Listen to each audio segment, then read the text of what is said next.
ಕಪಿಲಾ ನದಿ ದಂಡೆಯಲ್ಲಿ ಬೆಳೆದಿದ್ದ ಮರಗಳನ್ನು ಕಡಿದು ಅಕ್ರಮವಾಗಿ ಸಾಗಿಸಿದ್ದ ಪ್ರಕರಣಕ್ಕೆ ಅರಣ್ಯ ಸಚಿವ ಈಶ್ವರ್ ಖಂಡ್ರೆ ಹಿರಿಯ ಅಧಿಕಾರಿಗಳಿಗೆ ಪತ್ರ ಬರೆದು ಕ್ರಮ ಕೈಗೊಳ್ಳುವಂತೆ ಸೂಚಿಸಿದ್ದಾರೆ. ಪತ್ರ ಬರೆದು 15 ದಿನ ಕಳೆದರೂ ಯಾವುದೇ ಕ್ರಮ ಕೈಗೊಳ್ಳದಿರುವುದು ಅಧಿಕಾರಿಗಳ ನಡೆ ಅನುಮಾನಕ್ಕೆ ಕಾರಣವಾಗಿದೆ. ನಂಜನಗೂಡಿನ ಕಪಿಲಾ ನದಿ ದಂಡೆಯ ಸರ್ಕಾರಿ ಜಮೀನಿನಲ್ಲಿ ಬೆಳೆದಿದ್ದ ಹಲವು ಮರಗಳನ್ನು ಅಕ್ರಮವಾಗಿ ಕಡಿದು ಸಾಗಿಸಲಾಗುತ್ತಿತ್ತು.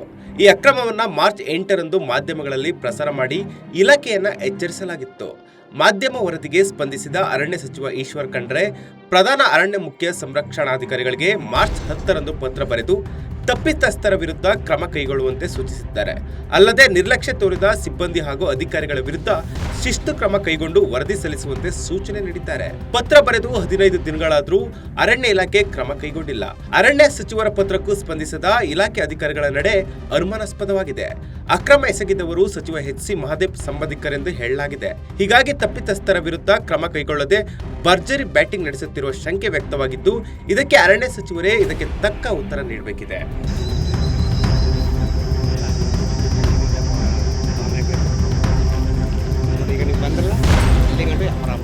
ಆ ವಿಚಾರವಾಗಿ ಏನು ಇನ್ನು ಮಂದಗತಿಯ ತನಿಖೆ ಆಗ್ತಾ ಇದೆ. ಈ ವಿಚಾರದಲ್ಲಿ ಅರಣ್ಯ ಮಂತ್ರಿ ಈಶ್ವರ್ ಖಂಡ್ರೆ ಅವರು ಕೂಡ ಒಂದು ಲೆಟರ್ನ ಬರೆದು ತನ್ನದೇ ಆದ ಇಲಾಖೆಯಿಂದ ಲೆಟರ್ ಬರೆದು ಇದ್ರ ಬಗ್ಗೆ ಕಾನೂನು ಕ್ರಮವನ್ನು ಶೀಘ್ರವಾಗಿ ತಗೊಳ್ತೀವಿ ಅಂತ ಹೇಳಿದರು.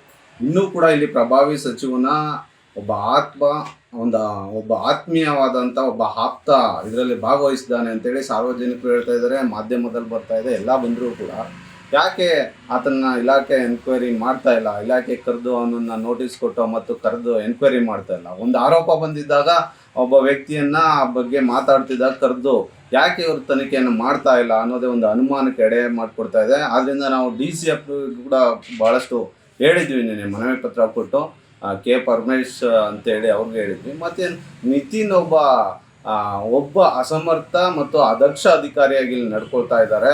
ಅವ್ರಿಗೆ ಎಲ್ಲ ವಿಚಾರ ಗೊತ್ತಿದೆ ಅನ್ಸುತ್ತೆ. ಪಾಪ ಯಾವುದೋ ಒಂದು ರಾಜಕೀಯ ಒತ್ತಡಕ್ಕೋ ಒಂದು ರಾಜಕೀಯ ಒಂದು ಬಲಕ್ಕೋ ಅವರು ಹಿಂದೇಟ್ ಆಗ್ತಾ ಇದ್ದಾರೆ. ದಯವಿಟ್ಟು ಬೇಗ ತನಿಖೆ ಆಗಬೇಕು. ಇಲ್ಲ ಅಂತ ಹೇಳಿದ್ರೆ ನಾವು ಇನ್ನೂ ಪರಿಹಾರ ಮಾರ್ಗವಾಗಿ ಮತ್ತೊಮ್ಮೆ ಅದೊಂದು ಬೃಹತ್ ಪ್ರತಿಭಟನೆಯನ್ನು ಮಾಡುವಂಥದ್ದು.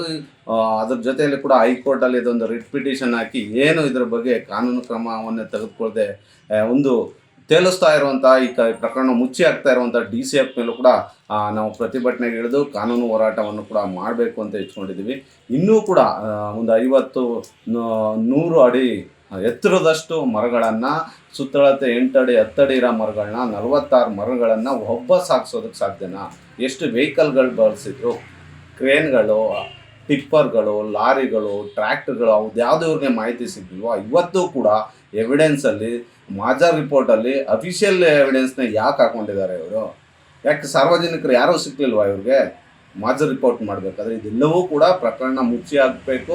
ಮತ್ತು ಆ ಪ್ರಕರಣದಲ್ಲಿ ಯಾರು ಆರೋಪಿಗಳಿದ್ದಾರೆ, ನೈಜ ಆರೋಪಿಗಳು ತಪ್ಪಿಸ್ಕೊಳ್ಳೋ ಒಂದು ಪ್ರಯತ್ನದಿಂದ ಯಾವುದೋ ಒಬ್ಬ ವ್ಯಕ್ತಿಯನ್ನು ಇಲ್ಲಿ ಅಕ್ಯೂಸ್ ಮಾಡಿ ಇದನ್ನು ಕೊಟ್ಟಿದ್ದಾರೆ. ಆದ್ದರಿಂದ ನಾವು ಹೇಳೋದಿಷ್ಟೇ, ಶೀಘ್ರವಾಗಿ ಈ ವಿಚಾರ ಬಗ್ಗೆ ತನಿಖೆ ನಡೀಬೇಕು. ಆರೋಪವನ್ನು ಸಾಬೀತು ಮಾಡದೇ ತನಿಖೆನೇ ಕೂಡ ವಿಳಂಬ ಮಾಡ್ತಿರುವಂಥ ಅಧಿಕಾರಿಗಳನ್ನು ಕೂಡ ಅವ್ರನ್ನ ಕರ್ತವ್ಯದ ಲೋಪದ ಅಡಿಯಲ್ಲಿ ಅವ್ರನ್ನ ಅಮಾನತು ಮಾಡಬೇಕು ಅಂತೇಳಿ ಕೇಳ್ಕೊಳ್ತಾರೆ.